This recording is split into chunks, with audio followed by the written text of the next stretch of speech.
เรียงสกได้เชื่อยิมขนมกาลเกรียมมวยเมียนก็มาเรียมันแนกเชียเมียนกมเปรียอุปมาได้ตั้งปีเกมีนอายุปรามชนะหมอกมาเลยสอบทั้งไงเกรู้เนืองแต่มันแนกไอ้ขนมขตุมโตยมวยชีวิตประจำทั้งไงระบบเกคือปัจจิลำบากครั้งนะโปรคลวนเกเนอร์ขมิ้ง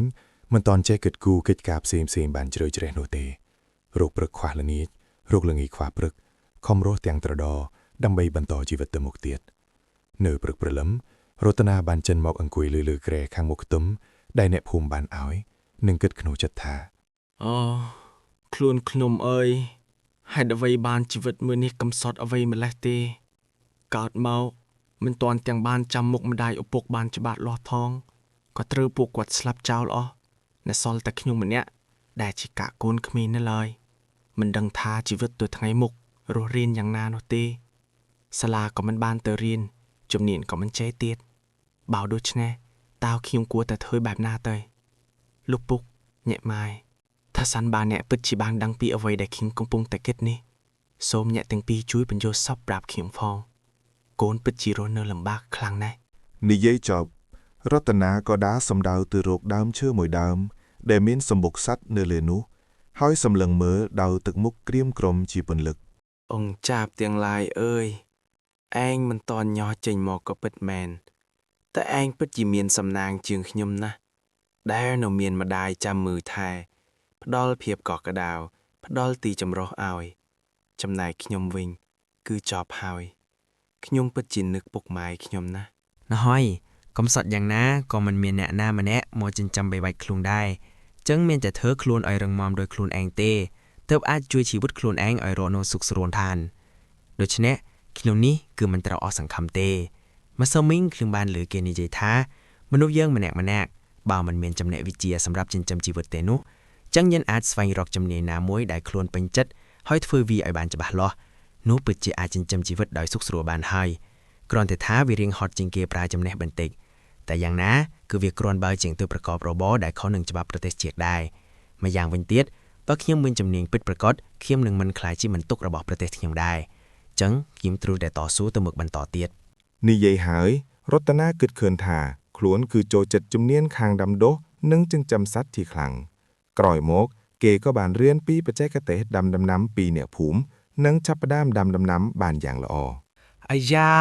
กาคึดคอมปรันปรายระบอกคอมนเปนี่จับพดามบานพลาแอปกาบรรดาหายเป็นจีละอประสายนะ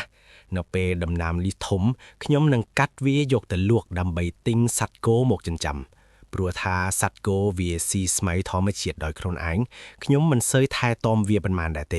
นามวยบายจนจำบานละอกาดโกนกาดเจ้าเตียดเนาะขยมก็อาจลวกเวียบานดำลายทลายผ่องได้ดอเปนุขยงก็อาจดอสลายชีวิตพีบบานมวยเกลียได้หายมวยระยะกรอยหมอกรัตนาโลบานลุยสมซ้อมลุยนัวบานจำนวนจานได้หายก็สำหรับจัดโดยส้มถึงโกมวยกบาลปีโลกตามันเนียกได้รบนึกนงภูมิจมวยขเนี้ยยกมาจนจลูกตาเนื้อแต่ลูกตามินโกจรันกบาลนะตาลูกตาเมื่อทายเวียริบิบนะเตอบานจีเวียมินสุขภีบหลอหนึ่งการบานจำนวนจรันอย่างนี้โอ้อาเจ้าเนื้อเตียลูกตาเนี่ยนะมีนโกดาวเตรวบสุบกบาลไอโนเฮาอีกาดาวตาอาจมือไทยหนึ่งจิมเวียบานละอหนึ่งการจรานอย่างนี้คือตาประลายเวียเอาซีสมาทอมเจียดบานจะแอดเปียวยบเด่นเวียบรรจุลกราวล์ดุดเพลืองมันเด่นมุดำใบเอาเวียบานเด็กลูกสรวล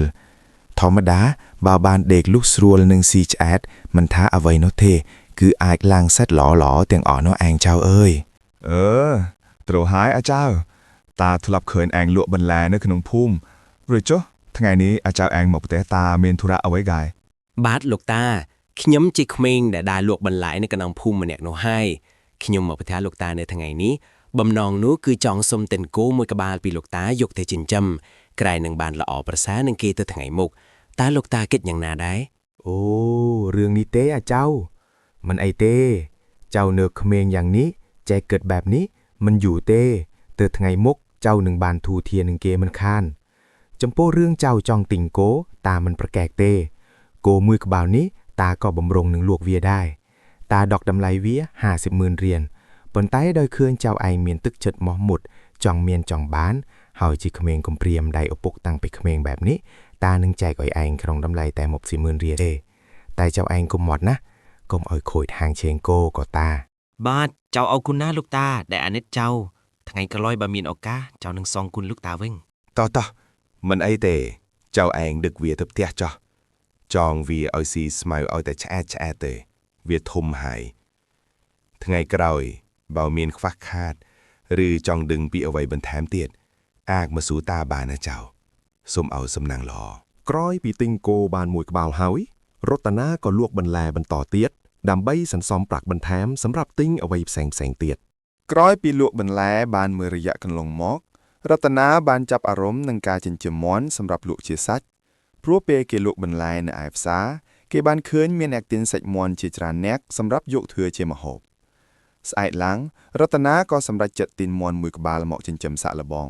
ដើម្បីស្វែងយល់ពីបច្ចេកទេសនៃការចិញ្ចឹមឲ្យបានច្បាស់លាស់ជាមុនសិន អឹមស្រីតើមន់រួមមួយក្បាលនេះសម្រាប់លក់មែនទេ មែនហើយក្មួយតើក្មួយចង់ទិញវាមែនទេ បាទអ៊ំស្រីខ្ញុំចង់ទិញវាយកទៅចិញ្ចឹមព្រោះផ្ទះខ្ញុំគ្មានមាន់មួយក្បាលសោះតើអ៊ំស្រីលក់មួយក្បាលតម្លៃប៉ុន្មាន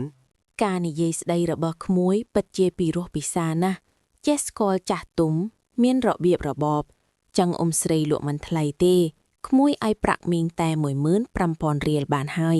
បើរដងតម្ងន់នេះល្អបែបនេះអ៊ំលក់ក្នុងតម្លៃ 30,000 រៀលឯណោះ ក្រោយពីទិញគោនិងមាន់បានហើយរតនាបានខិតខំមើលថែនិងយកចិត្តទុកដាក់លើពួកវាសង្កេតមើលពីរបៀបថែទាំនិងផ្ដល់ចំណីអាហារឲ្យវាដើម្បីឲ្យវាធំធាត់ល្អនិងសាងសង់ទីជម្រកឲ្យពួកវាក្រឡេកមកមើលដំណាំបន្លែរបស់រតនាវិញគេបានពង្រីកការដាំដុះបានច្រើនជាងមុនព្រោះគេធ្វើដើម្បីសន្សំលុយទិញសម្ភារៈសាងសង់រោងគោនិងមាន់បន្ថែមទៀតសម្រាប់ត្រៀមទុកក្នុងគម្រោងទៅថ្ងៃមុខ អាយ៉ាត្រីដែលរស់នៅក្នុងប្រឡាយទឹកនេះវាស៊ីផ្លែលេវ៉ាទុំចុះពេលដែលអត់ផ្លែលេវ៉ាតើវាបានអ្វីស៊ីដើម្បីធំធាត់អូមែនហើយគឺវាស៊ីសត្វល្អិតផ្សេងដែលធ្លាក់ចូលក្នុងទឹកនិងរស់នៅក្នុងទឹកទើបវាអាចធំធាត់ល្អបានចូលបើខ្ញុំជីស្រះមួយនៅក្បែរផ្ទះដើម្បីចិញ្ចឹមវាប្រហែលជាល្អព្រោះនៅផ្ទះខ្ញុំក៏មានសត្វល្អិតដែរមានបន្លែដែលខ្ញុំលក់សល់ខ្លះនិងបន្លែដែលខ្ញុំបេះចោលខ្លះបន្លែទាំងនោះសុទ្ធតែអាចឲ្យត្រីស៊ីបានហើយណាមួយត្រីក៏អាចលក់យកមួយបន្ថែមទៀតបានដែរបើចឹងបានន័យថាខ្ញុំមានមុខរបរ3នៅក្នុងដៃហើយមិនខ្វះឆាទៀតទេព្រលឹមស្រាងរតនាចាប់កាន់ចាប់កាប់ដើម្បីកាប់ដីធ្វើជាស្រះចិញ្ចឹមត្រី មួយខែក្រោយមករបបដាំបន្លែនិងចិញ្ចឹមត្រីរបស់រតនាមានការរីកចម្រើនកាន់តែខ្លាំងបន្លែមានច្រើនកកត្រីមានពេញក្នុងស្រះធ្វើរតនាសប្បាយចិត្តខ្លាំងណាស់ប៉ាមឆ្នាំបានកន្លងផុតទៅរតនាកំពុងតែកាក់កបនឹងរបរទាំងនោះណាគោរាប់សិបក្បាលមាន់រាប់សិបក្បាលត្រីរាប់សិបក្បាលល្មមនឹងឲ្យគេអាចរុកស្រួលបានហើយរតនាមកអង្គុយមើលសត្វគោរបស់ខ្លួនជាច្រើនក្បាលរបស់ខ្លួនដែលកំពុងស៊ីស្មៅនៅក្នុងរបងប្រកបដោយក្តីសុខក្នុងចិត្តដើរទៅមើលមាន់របស់ខ្លួនក៏កានបានចំនួនច្រើនទៀតឈោសម្លឹងមើលទៅត្រីក៏ច្រើនផងដែរ ខ្ញុំព្រះករុណាបានក្រាបថ្វាយបង្គំព្រះអង្គរាល់ថ្ងៃតាំងចិត្តឧទ្ទិសទៅដល់ឪពុកម្ដាយខ្ញុំបណ្ដាំរបស់ព្រះពុទ្ធអង្គមានបន្ទូលថាខ្លួនត្រីទីពឹងលើខ្លួនឯងនៅពេលនេះខ្ញុំបានយល់ហើយខ្ញុំកំព្រាតាំងពីតូចមកដល់ពេលនេះមានអ្វីសមល្មមដោយថ្ងៃនេះគឺការចេញពីការគិតនិងសេចក្តីព្យាយាមរបស់ខ្ញុំតែម្នាក់ឯងទៅថ្ងៃមុខទៀតមានតែរក្សាវិន័យបែបនេះហើយខ្ញុំពិតជាអរគុណដល់ព្រះសម្មាសម្ពុទ្ធដែលបានទូលមានខ្ញុំ រយៈកាលកន្លងមកទៀតរតនាបានចាប់ផ្ដើមប្រមូលផលត្រី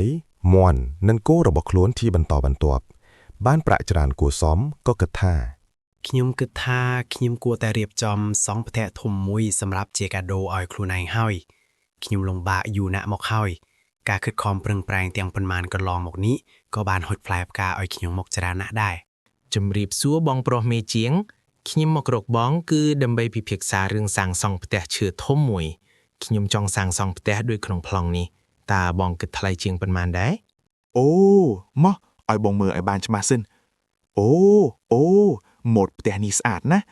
ចំណែកតម្លៃវិញគឺអាស្រ័យទៅលើប្រភេទឈើបើឈើល្អបងដាក់តម្លៃ40លានរៀលបើឈើធុនកណ្ដាលបងយកតែ30លានរៀលទេតើប្អូនគិតយ៉ាងណាដែរ តម្លៃនេះដូចជារៀងខ្ពស់បន្តិចហើយខ្ញុំជាក្មេងកំព្រាឪពុកម្ដាយតាំងពីតូចមកម្លេះខ្ញុំរៀងស្ទើរប្រាក់បន្តិចហើយបងមេជាង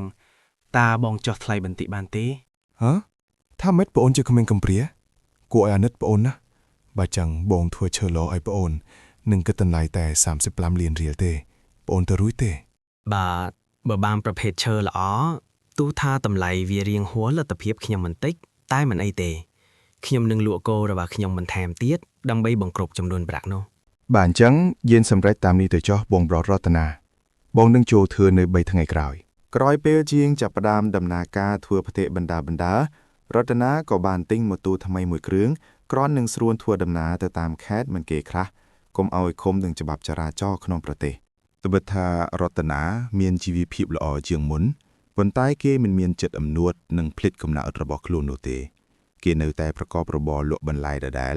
ព្រោះវាជួយរកចំណូលឲ្យគេនិងវាជាសេចក្តីសុខផ្លូវចិត្តរបស់គេដែរក្រោយពីបានបញ្ចប់ការសាងសង់ផ្ទះបាន5ឆ្នាំហើយ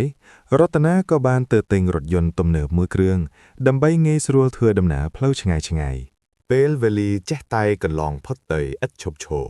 ក្នុងវ័យ25ឆ្នាំរតនាបានសម្រេចចិត្តនាំចាស់ទុំទៅស្ដីដណ្ដឹងកូនលោកសេដ្ឋីម្នាក់នៅក្នុងភូមិមួយឆ្នាំក្រោយមកពួកគេបានរៀបការស្របតាមប្រពៃណីស្របតាមច្បាប់ប្រកបដោយភាពកក់ក្ដៅអាយុកាន់តែច្រើនគំនិតកាន់តែជ្រៅរតនាដើរមកឈរសម្លឹងមើលរូបថតកាលពីខ្លួននៅតូចដែលធ្លាប់តែលំបាកសឹងតែមិនគួរឲ្យជឿថាអាចមានថ្ងៃដែលមានជីវភាពល្អប្រសើរបែបនេះសោះពួកគេបានរស់នៅគ្រួសារមួយប្រកបដោយសុភមង្គលរឿងសេចក្តីព្យាយាមបានមកដល់ទីបញ្ចប់រឿងនេះផ្ដល់គំនិតអប់រំដល់អ្នកស្ដាប់ដូចជា 1. កុំអស់សង្ឃឹម 2. ប្រឹងប្រែងដោយខ្លួនឯង 3. ផ្ដោតលើកិច្ចការតែមួយមុខឲ្យបានច្បាស់លាស់សិនចាំបន្តទៅកិច្ចការផ្សេងទៀត 4. ស្មោះត្រង់មានសេចក្តីព្យាយាម 5. កុំភ្លេចកំណើតរបស់ខ្លួនឯង Channel លោកតានីទៀនសង្ឃឹមថាអ្នកស្ដាប់ទាំងអស់នឹងទទួលបានអារម្មណ៍កម្សាន្តនិងគំនិតខ្លះៗពីរឿងសេចក្តីព្យាយាមនេះយើងខ្ញុំសូមអរគុណដល់ប្រិយមិត្តអ្នកស្ដាប់ទាំងអស់ដែលបានតាមដាន Channel របស់ខ្ញុំដូច្នេះខ្ញុំសំណូមពរឲ្យអ្នកស្ដាប់ទាំងអស់ជួយចុច Subscribe និងបើកសញ្ញារូបកណ្ដឹងដើម្បីឲ្យខ្ញុំបាទមានទឹកចិត្តធ្វើវីដេអូបន្តទៀតជូនមិត្តអ្នកស្ដាប់បន្តទៀតសូមអរគុណ